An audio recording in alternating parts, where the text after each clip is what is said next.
اگر تمہارے دل میں بار بار ایک ہی سوال آ رہا ہے کہ کیا تم بھی وہ خوش نصیب اور مقدر والے ہو جس کی پسندیدہ چیز کو اللہ اس کا مقدر بنانے والا ہے اور تم پر بھی وہ اپنے خاص معجزے کھولنے والا ہے، تو جان رکھو، جب وہ رحیم ذات تمہارے نصیب کو بدلنا چاہتا ہے نا، تو کچھ خاص نشانیاں بار بار تم پر ظاہر کرتا ہے۔ اور جان رکھو، یہ محبتیں، یہ لوگ اور یہاں تک کہ مقدر بھی بدل جایا کرتے ہیں۔ قرآن میں اللہ فرماتا ہے کہ ہم نے ہر جاندار کا رزق اور اس کا جوڑا اپنے ذمہ لے رکھا ہے، اور کس وقت تمہیں کیا دینا ہے اس کی بہترین حکمت عملی کرنے والا ہے۔ سنو، یہ مت سوچو کہ جو مانگ رہے ہو اسے کیسے حاصل کرو گے، کیونکہ اس کا انتظام تمہارا رب تمہارے سوچنے سے پہلے ہی کر چکا ہے۔ تمہارا یقین اور تمہاری دعائیں ہی تمہارے حالات بدلتی ہیں، اور جب اللہ رب العزت تمہیں خود سے رجوع کرنے کی توفیق دے دیتا ہے، تب وہ قبولیت کو تمہاری تمام دعاؤں کا مقدر بنا دیتا ہے۔ اور جب تمہاری ہر کوشش ناکام ہو جاتی ہے، تب تمہاری یہ دعائیں ہی تمہیں ان چیزوں تک لے جاتی ہیں جن تک پہنچنے کے لیے تم بے چین رہتے ہو۔ اور اگر تمہاری زندگی میں کوئی دکھ ہے، کوئی ایسی پریشانی ہے جو تمہارے دل کو بے چین رکھتی ہے، اور تمہیں کوئی حل نظر نہیں آ رہا، تو اس دکھ، اس پریشانی کو اللہ رب العزت کے سپرد کر کے پرسکون ہو جاؤ، کیونکہ وہ تمہاری اس بے چینی اور بے سکونی کو راحت میں بدلنے پر قادر ہے۔ اور بے شک تمہارا رب بڑا مہربان ہے۔ سنو،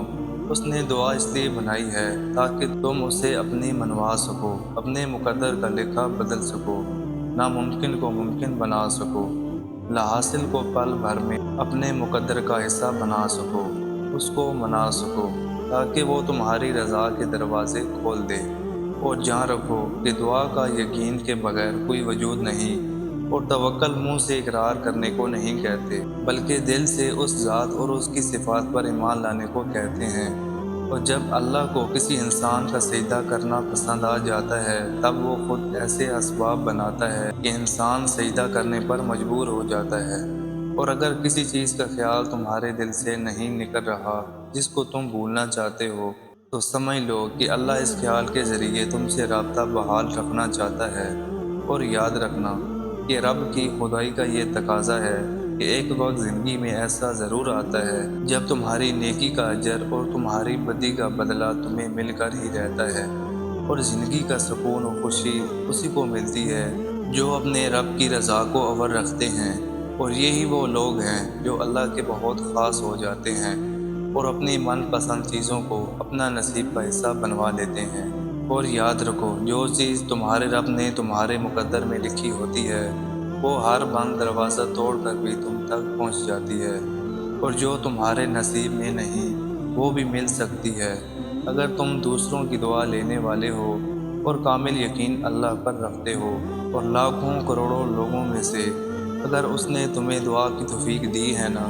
تو وہ تمہیں ایسا نوازے گا کہ تم حیران رہ جاؤ گے۔ جیسے خزاں کے بعد بہار اجڑے ہوئے باغوں کو پھر سے لہلاتے ہوئے پھولوں سے بھر دیتی ہے، بالکل ایسے ہی اللہ رب العزت تمہاری زندگی میں بھی خوشیوں کی مہک بھر دے گا۔ اور اللہ فرماتا ہے